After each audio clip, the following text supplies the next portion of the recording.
उद्धव ठाकरेंना महाराष्ट्रापेक्षा मोठी नाही याचा अर्थ भारतीय जनता पक्ष हा महाराष्ट्राचं नुकसान करत आहे। महाराष्ट्रातून मोठ्या प्रमाणावर उद्योग बाहेर जात आहेत। महाराष्ट्रातले महत्त्वाचे जे कार्यालय आहे ते हस्तांतरित होत आहेत। हा त्यातला एक अर्थ आहे। व दुसरा अर्थ हा आहे की भाजप आणि अर्थात महायुती जी आहे ही महायुती महाराष्ट्राच्या मुळावर कुठेतरी उठलेली आहे आणि महाराष्ट्राचं नुकसान करत आहेत असा त्यांचा इशारा असण्याची त्यामध्ये दाट शक्यता आहे। त्यामुळे आम्ही अनेक वर्षांपासून अनेक दिवसांपासून हे जे भाजप जो आहे हा महाराष्ट्र धर्माच्या विरोधात आहे आणि महाराष्ट्राचा हा विचार नुकसान केल्याशिवाय राहणार नाही। आणि महाराष्ट्राचा नुकसानाचा अर्थ जो आहे हा महाराष्ट्र धर्माच्या नुकसानाचा जो अर्थ आहे तो अर्थ स्पष्ट आहे की शिवशाहू फुले आंबेडकरांचा महाराष्ट्र आहे। वारकरी संप्रदायांचा एक प्रभाव असणारा हा महाराष्ट्र आहे। गाडगे महाराज तुकडोजी महाराजांचा विचार असणारा हा महाराष्ट्र आहे आणि या महाराष्ट्रामध्ये सर्वांनी सोबत घेऊन चाललं पाहिजे हे तत्वज्ञान वाडवडिलांनी आणि आपल्या संस्कृतीने आपल्याला दिलंय। मात्र भाजप या ठिकाणी आपल्याला संस्कृतीपासून आणि भाषेपासून तोडते आणि भाजपचा विचार हा महाराष्ट्राची संस्कृती आणि भाषा नष्ट करण्याच्या अनुषंगाने आहे। या सांगण्याला कुठेतरी राज ठाकरेंच्या विधानातून दुजोरा मिळतो। त्यांनी राज ठाकरेंची जी भूमिका आहे ती आज त्यांनी केलेला या ठिकाणचा तो इशारा आहे। त्यांनी या संदर्भात आपली भूमिका स्पष्ट केल्यानंतर यथाअवकाश या संदर्भामध्ये आमचा प्रतिसाद जो आहे तो राहील। राज ठाकरेंनी हिंदी भाषा जी सक्तीचा निर्णय घेतलेला आहे त्याला विरोध केला। देवेंद्र फडणवीसांचं वक्तव्य वेगळं पाहायला मिळाले की जर हिंदी सक्तीची करायची असेल तर मग इंग्रजी पण सक्तीची करणार का? किंवा अजित पवार असं म्हणाले की हिंदी भाषा शिकायला मुलांना काय अडचण आहे। राज ठाकरेंचं म्हणणं ऐकून घेतलं जात नाही म्हणून राज ठाकरेंची खतखत या अशा वक्तव्याच्या निमित्तानं बाहेर पडते असं म्हणायचं का? तो त्यांची भूमिका भाषेच्या संदर्भातली जी असेल त्यांच्या वक्तव्यावर मी केलेली टिप्पणी ही काँग्रेस म्हणून आणि प्रदेश अध्यक्ष म्हणून पर्याप्त आहे। राहता राहायला हिंदी विषयाचा सक्तीचा विषय तर आम्ही सक्तीच्या विरोधात आहोत आणि ज्या मराठी भाषेची गळचिपी करण्याचा हा प्रयत्न आहे। एकीकडे मराठीला अभिजात भाषेचा दर्जा दिला म्हणून पाठ ठोकटून घेणारं केंद्र सरकार जे आहे आणि भाजप जे आहे जे दुसरीकडे मराठीचा गळा आवळत आहे या प्रश्नाकडे आमचं लक्ष महाराष्ट्राचं लक्ष वेधायचं आहे। त्यामुळे भाषांचा अतिरेक जो आहे हा होऊ नये। 0 ते 6 मध्ये मुलाच्या हातात लेखणी पण देऊ नये हे आपलं शैक्षणिक धोरण आहे। 6 ते 14चा एक वयोगट आहे त्यामध्ये प्राथमिक शिक्षणाचा 1ली ते 4थी जिथे आहे तिथे आपण अक्षर ओळख तोंड ओळख अक्षराची तोंड ओळख हाच ठेवलेला आहे आणि 5वी पासून हिंदी हा विषय आपण राष्ट्रीय भाषा म्हणून घेतलेला आहे। आज तो थेट सक्तीचा खाली आणण्यामागे हे कुठेतरी एक मोठं कारस्थान आहे आणि ते कारस्थान काय तर भाजपला जी संपूर्ण महाराष्ट्र धर्माची जी मांडणी आहे छत्रपती शिवाजी महाराजांची राजमुद्रा जी मराठीतली आहे हिंदवी स्वराज्याचा राज्यकारभार जो मराठीत चालला होता ज्ञानेश्वरी जी मराठीत लिहिली आहे या प्रतीचा कुठला तरी द्वेष हा भारतीय जनता पक्षाचा यामागे असल्याचं आढळून येतंय। त्यांची सरळ मांडणी आहे हिंदी हिंदू हिंदू राष्ट्र आणि यामध्ये महाराष्ट्रात हिंदू नाहीत का हा एक प्रश्न निर्माण जातो आणि महाराष्ट्रातली ही जी सगळी संस्कृती आहे ही त्यांना नष्ट करायची आहे आणि त्यांना त्यांच्याच तत्वज्ञानानुसार हा देश पुढे घेऊन जायचा आहे हे यामध्ये कुठेतरी लपलेला आहे हा आमचा थेट आरोप आहे। स्थानिक स्वराज्य संस्थेच्या निवडणुका आहेत त्या पार्श्वभूमीवर राज ठाकरे एकत्र येतात असं वाटतंय का? नाही, त्यांच्या वक्तव्याच्या अनुषंगानं त्यांचा भ्रमनिरस हा भारतीय जनता पक्ष आणि महायुतीच्या माध्यमातून हा झालेला असावा हे त्या संदर्भातला आमचा प्रतिसाद आहे। राज ठाकरेंनी थेट उद्धव ठाकरेंसोबत युती करण्याचा इशारा दिला की त्यांनी म्हटले की जर त्यांच्याकडनं आला प्रस्ताव तर आम्ही मान्य करू। आम्ही भारत जोडो वाले आहोत। आम्ही कुटुंब फोडणारे लोक नाहीत। आम्ही बाप पळवणारा आमचा विचार नाही पोरं वळवणारी आमची गँग नाही तर आम्ही भारत जोडो वाले आहोत आणि 2 परिवार एकत्र येत असेल तर त्यामध्ये कुठेही आक्षेप नाही हरकत नाही आणि जोडल्या कुठे काही जात असेल तर स्वागत आहे। एवढी सौहार्दाची आणि सद्भावनेची भूमिका यावर आम्ही व्यक्त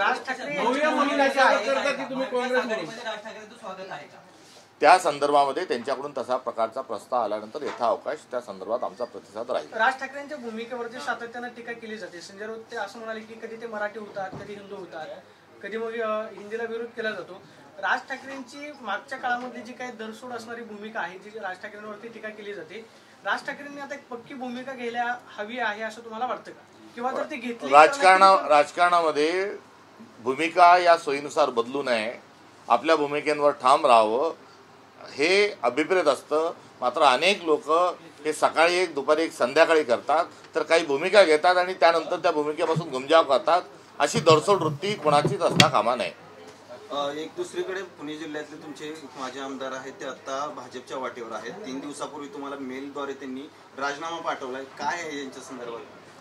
अनंतराव थोपटे हे काँग्रेसचं एक मोठं नेतृत्व आहे आणि थोपटे घराणं जे आहे हे एक स्वाभिमानाचं संघर्षाचं एक प्रतीक आहे. आणि या संघर्षामध्ये अनंतराव थोपटे साहेब यांनी संपूर्ण आयुष्य हे काँग्रेसच्या सोबत राहिले. त्यांनी उभारलेले जे काही सहकारी चळवळीतले प्रकल्प असतील तेही काँग्रेसच्या माध्यमातून त्यांनी त्या ठिकाणी तात्कालिक परिस्थितीमध्ये उभे केले. सोनिया गांधी यांची सभा ही जेव्हा भोर या ठिकाणी संपन्न झाली तेव्हा भर पावसात हजारो छत्र्या घेऊन ही सभा संपन्न त्या ठिकाणी झाल्याचं एक ऐतिहासिक चित्र हे महाराष्ट्राने बघितलेलं आहे. आणि त्या सभेमध्ये महाराष्ट्र सोनिया गांधींच्या पाठीशी उभं आहे. आम्ही काँग्रेस सोडणार नाही आणि कोणत्याही दुसऱ्या विचारासोबत जाणार नाही, हा इतिहास आहे. आणि या इतिहासातूनच संग्राम थोपटेंसारखं एक उमदा नेतृत्व हे काँग्रेसच्या माध्यमातून उदयास आलं होतं. मागच्या काळामध्ये त्यांना विधानसभेचं अध्यक्षपद हे काँग्रेसच्या वतीनं दिलं जाणार होतं. नाना पटोले यांच्या राजीनाम्यानंतर नाव निश्चित झालं. मात्र देवेंद्र फडणवीसांनी कटील कारस्थान त्या ठिकाणी केलं आणि तात्कालीन एक विकृत व्यक्ती कोश्यारी नावाचे हे बसलेले होते, त्यांच्या माध्यमातून त्यांनी निवडणुका विधानसभेच्या लागू दिल्या नाही. आणि संग्राम थोपटे साहेबांना अत्यंत मानाचं जे स्थान आहे ते विधानसभेच्या अध्यक्षपदापर्यंत देवेंद्र फडणवीसांनी पोहोचू दिलं नाही. आणि त्याचा जर त्या ठिकाणी संग्राम थोपटे साहेब जर गेले असते, पोहोचले असते, तर एक चांगल्या माणसाला त्या ठिकाणी महाराष्ट्राच्या सभागृहाचं नेतृत्व करण्याची संधी मिळाली असती. सोबतच शिवसेना जी फुटल्या गेली ती शिवसेना फोडत असताना कायद्याची ऐशी तेशी केल्या गेली. संविधानाच्या अनुसूची 10 जी आहे त्या 10व्या अनुसूचीला संपूर्णतः बाजूला ठेवल्या गेलं. त्यावेळेस थोपटे साहेबांनी संग्राम थोपटेंनी ते होऊ दिलं नसतं. पुढे राष्ट्रवादी फुटू दिली नसती. त्यामुळे पक्षही जे चोरल्या गेले 2 ते येऊ शकलं नसतं. आणि हे सर्व का झालं तर संग्राम थोपटे साहेबांना या पदापासून वंचित ठेवण्याचं कारस्थान हे देवेंद्र फडणवीसांनी केलं होतं. हा इतिहास आहे. हा इतिहासात ध्यानात घ्यावा. चांगले वाईट दिवस येत असतात आणि संघर्षशील परिवाराकडून ज्या संघर्षाच्या ज्या अपेक्षा आहेत त्या अपेक्षा माझ्या संग्राम थोपटे साहेबांकडूनही आहे. त्यांनी आपली संघर्षशील परिवाराची जी ओळख आहे ती कायम ठेवावी आणि त्यांचा दुसऱ्या पक्षात गेल्यानंतर भ्रमनिराश झाल्याशिवाय राहणार नाही. त्यांना एक मित्र या नात्यानं माझी अर्थ स्वरूपाची हाक आहे की त्यांनी काँग्रेसमध्येच राहावं. प्रसंगी काँग्रेसचं नेतृत्व देखील त्यांची करायची तयारी असेल तर मी व्यक्तिशः त्यांच्या सोबत आहे. त्यांनी असा आत्मघातकी स्वरूपाचा निर्णय हा घेऊ नये. ते काँग्रेसचे परिवार आहेत, त्यांचा नेतृत्व काँग्रेसचं आहे. अनेक काँग्रेसच्या लोकांना घेऊन भाजपने संपवलेलं आहे. तसाच संपण्याचा एक घाट यामागे कुठेतरी हा असू शकतो. त्यामुळे असा निर्णय त्यांनी घेऊ नये ही माझी त्यांना सूचना विनंती आहे. काँग्रेसकडनं कोणीच त्यांना भेटायला नाही गेलं. भेट घेणार का?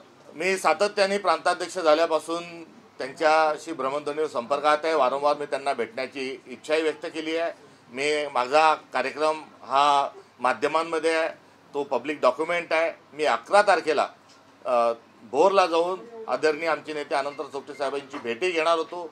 संग्राम थोपटे साहेबांनाही भेटणार होतो. तो माझा कार्यक्रमही मी जाहीर केला होता. मात्र प्रत्यक्ष थोपटे साहेबांनीच मला फोन त्या ठिकाणी संग्राम थोपटे साहेबांनी करून आज वडिलांच्या मोठ्या साहेबांच्या काही चाचण्या आहेत त्यामुळे आज न येता आपण पुढे नंतर या अशा स्वरूपाचं माझं त्यांचं भ्रमणध्वनीवरून बोलणंही झालं होतं. त्यांनी स्नेहभोजनाचंही मला त्यावेळेस निमंत्रण दिलं होतं आणि मी पुढची भेट माझी 19 तारखेला आहे. मी 19 तारखेला आपल्या भेटीला येतो असं देखील त्यावेळेस मी सांगितलं होतं. त्यामुळे मी सातत्याने त्यांच्या संपर्कात आहे. आजही संपर्क साधण्याच्या मी प्रयत्नात आहे. त्यामुळे संपर्क झाला नाही किंवा कोणी केला नाही हे चुकीचं आहे आणि त्यांनी प्रतिसाद दिला नाही असं म्हणणं देखील. मला मेलद्वारे त्यांचा राजीनामा मिळालाय का? तुम्ही तो स्वीकारणार कशा प्रकारे? मी आज त्यांच्याशी पुन्हा संपर्काच्या प्रयत्नात आहे, मी जसं आपल्याला सांगितलं. त्यामुळे जरूर त्यांच्याशी संवाद साधत असताना मला आनंद होईल व आवडेल. रवींद्र दंगेकर आणि नंतर संग्राम थोपटे यांच्यानंतर पुणे जिल्ह्यातली लागलेली गळती कशी रोखणार? दंगेकर हा वेगळा विषय, संग्राम थोपटे हा वेगळा विषय आहे आणि राजकारणात सर्व दिवस सारखे नसतात. आगामी काळ हा काँग्रेसचा आहे आणि तो आगामी काळ जो काँग्रेसचा आहे त्या दृष्टिकोनातून आम्ही प्रयत्नरत आहोत. भाई जगताप म्हणतात काँग्रेसनी महापालिकेवर स्वतंत्र लढवली. एकीकडे तुम्ही मवियामध्ये आहात, त्यांनी आज कोल्हापुरात स्टेटमेंट केलेले, आणि दुसरीकडे स्वतंत्र लढण्याची इच्छा व्यक्त करतात तुमचेच नेते. यथाअवकाश निवडणुकीमध्ये या संदर्भामध्ये पक्षाची भूमिका ही आम्ही जाहीर करू. थँक्यू.